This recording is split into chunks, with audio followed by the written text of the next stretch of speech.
Hello everyone, this is Abhishek Madan. How are you students? I hope you all well. So आज हम बात करने वाले हैं class 10 subject maths chapter probability. Okay, so इस चैप्टर में हम जो आज डिस्कस करने वाले हैं कुछ एक्स्ट्रा क्वेश्चंस के बारे में डिस्कस करने वाले हैं। These questions are not in an NCERT, so please write down this question in your notebook also. Okay, so the questions is 17 cards numbered 1 2 3 dated as 17 are put in a box and mixed thoroughly. आपके पास क्या question में क्या रखा है कि आपके पास 17 cards हैं, हर एक कार्ड के ऊपर एक नंबर मेंशन है 1 से लेके 17 तक। ओके, आगे क्या है, one person draw a card from the box. एक पर्सन है वो उस बॉक्स में से एक कार्ड निकालता है। Find the probability that the number on the card is odd. अब जो हमने पर्सन ने वो कार्ड निकाला है, उस कार्ड के ऊपर जो नंबर मेंशन हो वो नंबर ऑड होने की क्या प्रोबेबिलिटी है। ओके, तो क्वेश्चन में आपके पास टोटल 17 कार्ड्स हैं, हर एक के ऊपर एक नंबर मेंशन है। तो हमारे पास कितने नंबर्स हैं, सबसे पहले हम वो नोट करते हैं। 1 2 3 4 5 6 7 8 9 10 11 12 13 14 15 16 17। आपके पास ये सारे नंबर्स आ गए। Now what we have to do, we have to find out the probability of an odd number. अब आपको चेक करना है कि इनमें ऑड कौन कौन है। ओके, तो एक ये वर्ड हो गया 1 2 3 4 5 6 7 8 and 9. So probability is 9 upon 17. Okay, 9 number odds हो गए और टोटल नंबर आपके पास 17 है, तो probability is 9/17। Next question is probability of a prime number. Prime की क्या प्रोबेबिलिटी होगी? So now what we have to do, we have to find out the prime numbers between the from 1 to 17. So first is 2 is a prime, 3 is a prime, 5 is a prime, 7 is a prime, 11 is a prime, 13 is a prime, and 17 is a prime. So these are the prime numbers. So how many prime numbers we are having? 1 2 3 4 5 6 7. So we are having 7 prime numbers out of 17. So probability is 7/17. Okay, next is third part is probability of a number, that number is divisible by 3. अब आपको वो numbers देखने हैं जो 3 से divide हो सकते हैं। सो फर्स्ट नंबर इज, अब ये मैं जो ऊपर चेकआउट कर रखे थे मिटा देता हूँ, मुझे और के लिए भी चेकआउट लगाने पड़ेंगे, तो उसमें आपको हेल्प मिलेगी। सो सबसे पहले 3 आपका डिविजिबल बाय 3 होगा। नेक्स्ट 6 9 12 15 18 भी होता है, लेकिन 18 हमारे पास है नहीं क्योंकि हमारे पास 17 तक के ही नंबर्स मेंशन है। सो कितने नंबर्स हो गए? 1 2 3 4 4 5 5 नंबर्स हो गए जो कि डिविजिबल बाय 3 है, तो प्रोबेबिलिटी मिलेगी 5/17। नेक्स्ट है question, probability of a number, that number is divisible by 2 and 3। और नेक्स्ट क्वेश्चन है probability of a number, that number is divisible by 2 और 3। देखिए मैंने यहाँ पे ये और एंड को अंडरलाइन कर रखा है, तो इसलिए कर रखा है क्योंकि प्रोबेबिलिटी के चैप्टर में इस एंड और नाम का फंक्शन बहुत इंपॉर्टेंट फंक्शन है। तो जब भी एंड और आता है आपको करना क्या होता है वो समझिए। अब उन्होंने किसके डिविजिबल का कहा है? 2 के डिविजिबल और 3 के डिविजिबल। तो आप पहले इंडिविजुअली 2 के कितने डिविजिबल नंबर्स हैं और 3 के कितने डिविजिबल नंबर्स हैं वो आप नोट कर लोगे। तो सबसे पहले मैं 2 के नोट करता हूं। 2 4 6 8 10 12 14 16 18 नहीं है हमारे पास। नाउ 3 6 9 12 15 ये वो नंबर्स हो गए। पहले 2 के नंबर निकाले जो डिविजिबल बाय होंगे, फिर 3 के नंबर निकाले जो डिविजिबल बाय 3 होंगे। ओके, अब क्वेश्चन में हमें ये देखना है इनमें से कॉमन कौन है। इनमें कॉमन कौन कौन होंगे? एक हो गया 6 कॉमन, एक हो गया आपका 12 कॉमन। ओके, अब प्रोबेबिलिटी क्या है? Probability of a number, that number is divisible by 2 and क्या है? एंड 3। तो जब भी एंड लिखा हुआ होता है आपको क्या करना होता है, जो 2 के नंबर डिविजिबल बाय हैं और जो 3 के नंबर डिविजिबल बाय हैं, इनमें से जो कॉमन नंबर है सिर्फ उनको काउंट करना है। किनको? सिर्फ कॉमन नंबर। कॉमन कौन है? इधर भी 6 है उधर भी 6 है, तो कॉमन कौन हो गया? 6। इधर 12 है उधर भी 12 है, कितना कॉमन हो गया? 12। तो कॉमन कितने नंबर हो गए? 2 कॉमन नंबर हो गए, एक 6 और एक 12। तो आंसर इसका क्या आ जाएगा? 2/12 17, क्योंकि कितने कॉमन नंबर है 1 2, 2 कॉमन नंबर है। बात समझ आई? जब एंड होगा तो आपको जो कॉमन नंबर होंगे सिर्फ वो काउंट करने होंगे। ओके, नेक्स्ट है probability of a number that number is divisible by 2 और 3। अब क्या आ गया और, तो और में क्या करते हैं, आपको सब काउंट करने हैं नंबर, 2 वाले भी 3 वाले भी, लेकिन जो हमारे कॉमन नंबर हैं उनको आप सिर्फ एक बार काउंट करो, क्योंकि वो यहां पर ना 2 बार आए, जैसे 6 6 12 12, आप इसको सिर्फ एक बार काउंट करोगे, बाकी सारे नंबर्स को काउंट करोगे। कहने का मतलब हो गया 1 2 3 4 5 6 7 8 9 10 11, कितने नंबर आ गए 11। अब इस 11 में देखो मैंने 6 को सिर्फ एक बार काउंट करा है, यहां पे ये कर रहा ना मैंने चेकआउट लगाया 6 का, यानी कि 6 काउंटेड है। यहाँ 12 के आगे चेकआउट लगाया 6 काउंटेड है, लेकिन यहाँ नहीं लगाया। क्यों नहीं लगाया? क्योंकि 6 और 12 ऑलरेडी यहाँ काउंट हो गए। तो बात समझिए कि सब नंबर्स को काउंट करना होता है, लेकिन उनमें से जो क्या कहते हैं कॉमन नंबर होते हैं उनको आप सिर्फ एक बार काउंट करते हो। ओके, तो हमारे पास कितने नंबर आ गए थे? 11 नंबर आ गए थे। तो प्रोबेबिलिटी कितनी हो जाएगी? 11/70। Okay,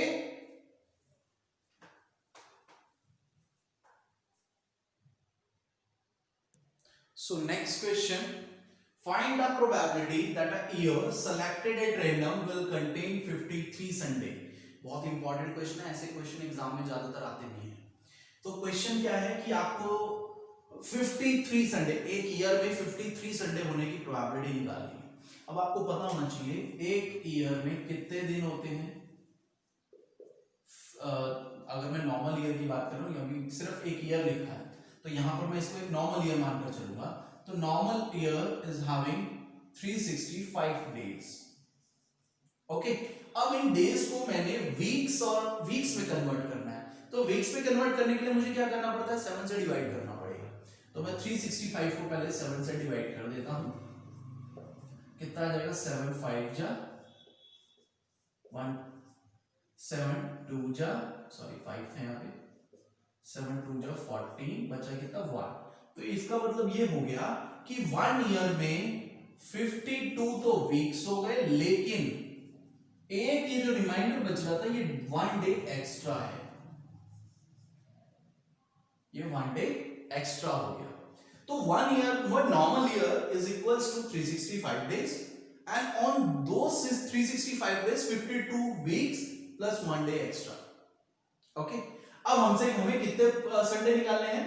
53 Sunday. अब बात समझिए, अगर 52 वीक्स लिखे हैं तो 52 वीक्स में 52 संडे भी होंगे, क्योंकि एक वीक में एक संडे आता है, और 52 वीक्स में 52 संडे आएंगे। लेकिन 53 संडे कब आएंगे? 53 संडे तब आएंगे जब ये 1 डे संडे होगा। ये जो हमारे पास एक एक्स्ट्रा डे बच रहा है ना, अगर ये एक एक्स्ट्रा डे संडे हुआ तब जाके आपके 53 संडे बनेंगे, क्योंकि 52 संडे तो इस तरह इधर आ गए, और इधर कितने आए? 1 डे एक्स्ट्रा। अब ये अगर 1 डे संडे हुआ तो 52 संडे इधर मिलाकर और एक ये संडे मिलाकर 53 संडे बन जाएंगे आपके। बात समझे? अगर यानी कि ये एक्स्ट्रा डे जो है, ये एक्स्ट्रा डे संडे होगा तब जाके आपकी प्रोबेबिलिटी आएगी 53 संडे की। ओके, तो अब ये 1 डे क्या क्या हो सकता है, हमें उसके पेयर्स बनाने हैं। अब ये 1 डे क्या हो सकता है? ये जो 1 डे है ये क्या हो सकता है? ये हो सकता है आपका मंडे हो सकता है, ये आपका ट्यूसडे हो सकता है, ये आपका वेडनेसडे भी हो सकता है, ये आपका थर्सडे भी हो सकता है, ये आपका फ्राइडे भी हो सकता है, ये आपका सैटरडे भी हो सकता है, और ये आपका संडे भी हो सकता है। तो अब हमें ये देखना है कि इस 1 डेज के जो पेयर्स बनाए हैं इनमें संडे कितनी बार आता है। इसमें संडे कितनी बार आता है? एक बार। कितने में से? 7 डेज में से। ये कितने डेज है? 7 डेज है। तो प्रोबेबिलिटी कितनी हो जाएगी 53 संडे की? 53 संडे इन अ ईयर की प्रोबेबिलिटी हो जाएगी 1/7। ये 1/7 कैसे आया? क्योंकि हमारे पास जो ये 1 डे के जो पेयर है ना, ये 1 डे जो था, इस 1 डे के जो एक्स्ट्रा नंबर्स, मतलब कि ये 1 डे जो है क्या क्या हो सकता है, हमने उसके पॉसिबल पेयर्स बना लिए। हमारे पास क्या है? Monday, Tuesday, Wednesday, Thursday, Friday, Saturday, Sunday. अब वो संडे उन पेयर्स में से कितनी बार आ रहा है? एक बार। टोटल कितने पेयर्स हमारे पास आए? 7 पेयर्स। तो 1/7 is the probability of 53 Sunday. बात समझ आई? अब ये 53 संडे ही नहीं, यहां पर अगर आप 53 मंडे कर दो, 53 ट्यूसडे कर दो, 53 वेडनेसडे कर दो, तो हर एक की प्रोबेबिलिटी 1/7 ही आएगी। क्यों आएगी? क्योंकि उन एक एक्स्ट्रा डे में आप 50, अगर मान लीजिए यहां पे मैंने लिखा 52 मंडे, क्या लिखा? 52 मंडे होने की प्रोबेबिलिटी। 52 वीक्स में 52 मंडे आएंगे ही आएंगे, लेकिन 53 मंडे कब आएंगे? जब ये एक दिन एक्स्ट्रा मंडे होगा। अभी एक दिन के पेयर्स कितने होंगे? Monday, Tuesday, Wednesday, Thursday, Friday, Saturday, Sunday. अब इनमें मंडे कितनी बार आ रहा है? एक बार। कितने पेयर्स में से? 7 पेयर में से। तो 53 मंडे की प्रोबेबिलिटी भी कितनी हो जाएगी? 1/7। ओके, यानी कि यहाँ संडे की जगह मंडे हो जाएगा, ट्यूसडे हो जाएगा, वेडनेसडे हो जाए, थर्सडे हो जाए, फ्राइडे हो जाए, सैटरडे हो जाए, कुछ भी हो जाए, प्रोबेबिलिटी आपकी हमेशा 1/7 आएगी। लेकिन कब? जब सिर्फ एक नॉर्मल ईयर हो। लीप ईयर होगा तो कंडीशन बदल जाएगी, उसका हम अगला क्वेश्चन देखेंगे। ओके, सो आप क्लास प्लीज अभी ये क्वेश्चन देख लीजिए। इसका जो अगला क्वेश्चन देखते हैं हम उसमें थोड़ा सा चेंज करेंगे। क्या चेंज करेंगे? ये ईयर की जगह हम एक लीप ईयर लेकर चलेंगे, तो फिर कुछ अलग कंडीशंस होंगी। Okay, so please note down this.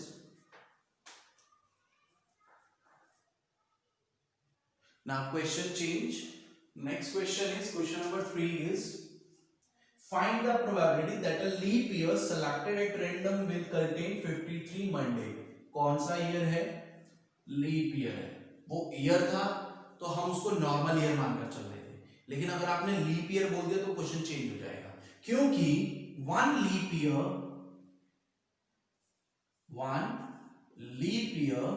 Contains 366 days. अब हम इन 366 डेज को वीक्स में कन्वर्ट करते हैं बाय डिवाइडिंग 7। तो 7 से डिवाइड करते हैं 366 को, 5 जा 35, 1 कैरी 6 आ जाएगा, 2 जा 40, 2 रिमाइंडर। इसका मतलब ये हो गया कि एक लीप ईयर में 52 वीक्स प्लस 2 डेज एक्स्ट्रा, ये 2 डेज एक्स्ट्रा आ रहे हैं। अब उन्होंने क्या कहा है? 53 मंडे होने की प्रोबेबिलिटी।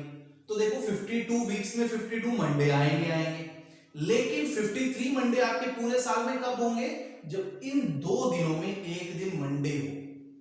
अब मान लीजिए अगर इन 2 दिनों में एक दिन मंडे नहीं हुआ, मान लीजिए ये 2 दिन क्या हुए? एक हुआ फ्राइडे, एक हुआ सैटरडे। मान लिया कि अगर एक फ्राइडे है, सैटरडे, तो इस पूरे साल में कितने मंडे आएंगे? 52 मंडे आएंगे, क्योंकि 52 वीक्स में 52 मंडे आ गए। अब इन 2 दिनों में तो मंडे आया ही नहीं, तो कितने वीक्स हुए? 52 वीक्स में 52 मंडे आ गए, लेकिन 53 तो नहीं आए ना। 53 कब आएंगे? जब ये 2 डेज में एक मंडे होगा। बात समझ आई? अब मंडे किस तरह से हो सकता है? अब हम इनके पेयर्स बनाएंगे। अब ये 2 डेज के पॉसिबल पेयर क्या क्या बन सकते हैं, यानी कि 2 दिन क्या क्या हो सकता है वो समझिए। अब ये 2 दिन अगर मैं स्टार्ट करूं, वीक्स को अगर मैं स्टार्ट करूं मंडे से, तो ये मंडे ट्यूसडे हो सकता है,